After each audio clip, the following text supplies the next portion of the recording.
We have recently analyzed the cost and the cost overrun of all the games since the 1960s. And what we see there is that Paris is sort of middle of the pack. So it is true that the costs are smaller than they were in Tokyo and London, but they're also exceeding some of the more recent Olympics. So far, middle of the pack. So the promises of showing or presenting a very low-cost Olympics have not quite borne out. In Australia, we like to talk about the success of the Sydney 2000 Games, putting the city on the map. Are there any particular games that you can think of that show up in your research as leaving quite a positive legacy? I think the biggest positive legacy we see for the Olympics, they tend to be related to urban redevelopment. So the big redevelopment efforts of taking old industrial disused land and turning that into lively neighborhoods. So that happened very successfully in Barcelona 92. That also then happened again in London 2012, Tokyo 2020 was making a big part of that. So that's where we actually see the biggest benefits of the Olympics are coming from. So that is for urban regeneration. When it comes to putting places on the map, say for tourism and so on, that tends to not be the case for the Summer Olympics, as they're often very well-known tourist destination in their own right. So that's more of an effect that you might have if you're hosting the Winter Olympics. But for the Summer Olympics, the biggest positive effects we really can see if the Olympics are used as sort of a point of leverage to redevelop the city and reshape the city that is hosting the games. Brisbane in Australia is set to host the 2032 Olympic Games. It's already facing public outcries about stadium cost blowouts. I mean, are there any lessons it can take? I think isn't one of the biggest lessons that we also see in Paris materializing is that we now have this mantra of building less. So less purpose-built things for the Olympics. And when we're looking at Paris, only a few venues have been created. That, of course, requires that a host has some infrastructure in place that is fit to stage an event as big as the Olympics. And that, of course, with Brisbane, has always been a big question, as no big sporting events have, international sporting events have happened in Brisbane before. So to some extent, this kind of the cost for that are not unsurprising.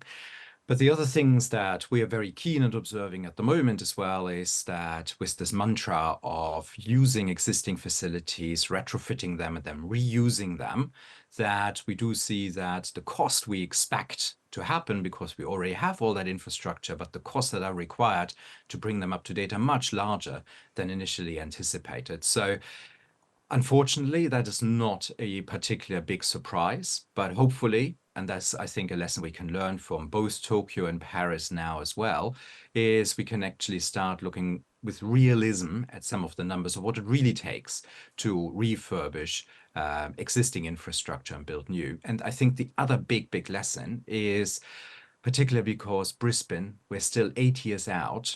When Brisbane was awarded to host the games, it was 12 years out. I think Paris has done something really interesting, which is moving away from the idea that the Olympics need to be the first time user of a specific venue. So some of the key venues in Paris were already available earlier this year, some of them last year, and were hosting sports long before the Olympics are happening. And that is a really brilliant strategy to ensure that you get the most out of these investments into all these new venues. And this is something that has come about because the IOC has been very aware that these exorbitant costs and the cost blowouts have been deterring potential host cities. Indeed.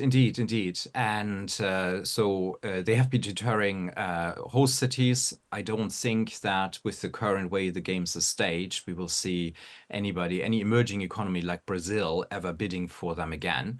So the high cost and also the high cost overruns really confine potential hosts to rich nations. And of course, the values of the Olympic movements are about creating more participation in sport and creating a global movement for sports. So that would mean at the moment, this kind of global movement is confined to the rich established economies in the world. And whether that is, well, it's up to the IOC to decide what to do about this. But that is I think that's the big tension point there.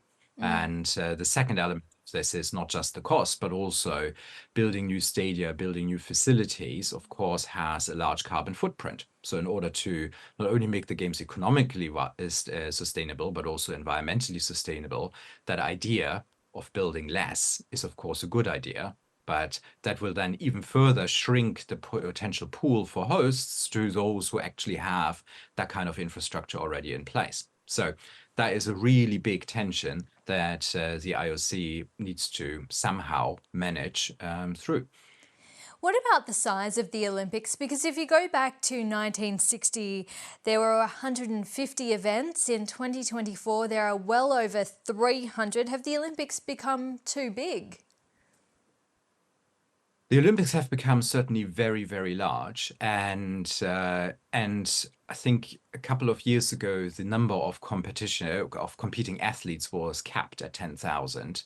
So in order to stem the growth of this, and there's also now a careful consideration of what events go in, what events go out of the Olympics program, and that is one element to look at it. I think the other element to really look at it is to think about this and what are the requirements of these events. So I always like to point out it's not a summer games kind of example, but a winter games example, because that's even more stark. For instance, the speed skating competition holds about 12 events or so, 6 for men, 6 for women, and typically has its own purpose-built ice speed skating rink in Beijing that cost more than 800 million US dollars. So, and that was only for those competitions. And same thing can be said, for instance, for bobsledging. And I think every host, if you think about Winter Olympics, I know we don't think about this particularly in Brisbane, but if you think, what are you going to do with the bobsledging area afterwards? And who is going to use that? And that is the big challenge. So I think to some extent, it is the size of the Olympic, it's the number of the events, but what is really detrimental is if these events come with extremely specific requirements in terms of the venue that they need for that competition to take place. And just finally, we saw costs really start to come down up until about 2008, the Beijing Olympics, and then they started to climb again. What's been behind that incline, if you like?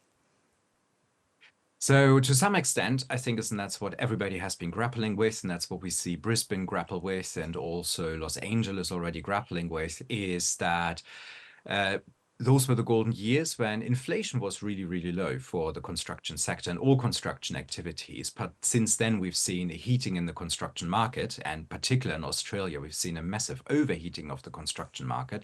So that has a big effect.